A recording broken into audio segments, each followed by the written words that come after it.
We're here with Chase DeMOOR. Chase, you've had a very interesting week. Man.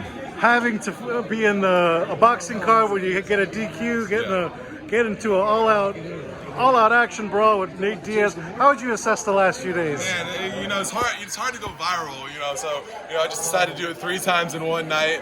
I knock out a guy and somehow still find a way to lose, so I'm the first 0-2 boxer with 2 consecutive knockouts.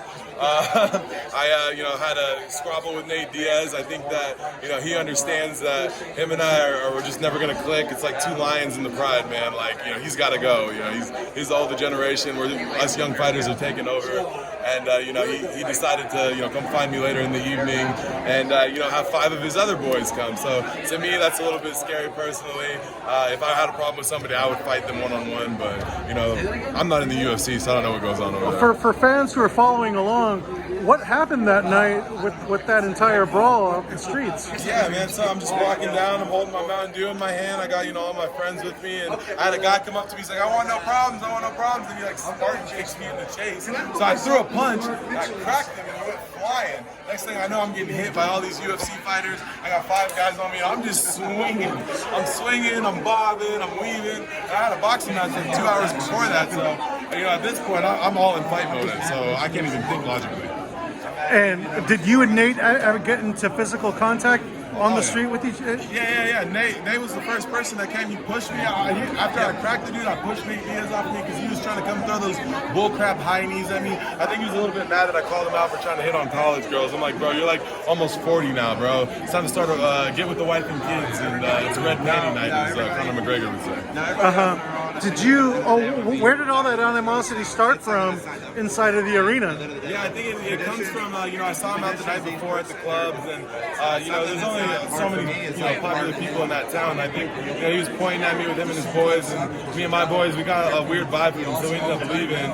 And obviously, he's friends with Stevie Knight, whatever it is, and, we beat the hell out of him, so, he's trying to show his friend justice. It is what it is, but I don't even think Nate Diaz can mess with me at this point, so.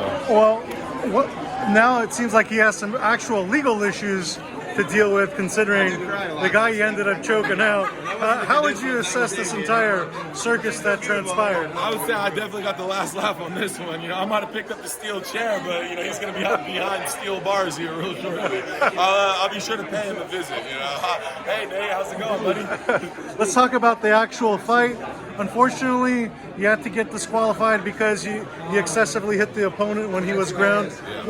What did you learn from that as you move forward in your boxing career? Yeah, it's just like one of those situations where you can get caught in the moment. As a football player, there's usually 11 other guys, and that's my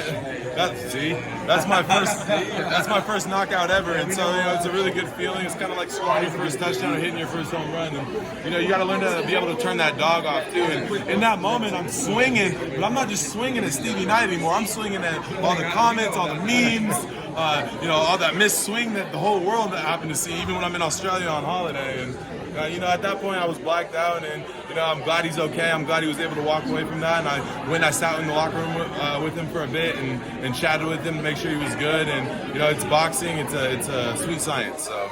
And let's talk about the career from a serious standpoint. How further do you want to continue boxing, and how much more can we expect to see you in these competitive and sanctioned matches? Yeah, I'm going to be around for a while. I'm still young in my career, 25 years old. This is my 2nd fight. I definitely at least got 3 more because I'm not going to end with a losing record. I got a multi-fight deal with Misfits, got opportunities in Kingpen, opportunities on Social Gloves. So, as long as I'm doing like the celebrity fighting, I'm still in a professional gym down at Jackrabbit. I'm going to get ready for, some of these pro fights. I'm using Misfits as my amateur career, and then I'm going to transition into the WBC, and I'm going to be the heavyweight champ of the world. And lastly, I assume you would want to take on Nate Diaz in a sanctioned boxing match? I want Nate Diaz in a UFC. I want no excuses from Nate Diaz. I want you to lock me in a cage with Nate Diaz. I want 3 rounds, 3 minutes apiece, 2 minutes apiece, whatever it is, and I want just me and him in a locked cage.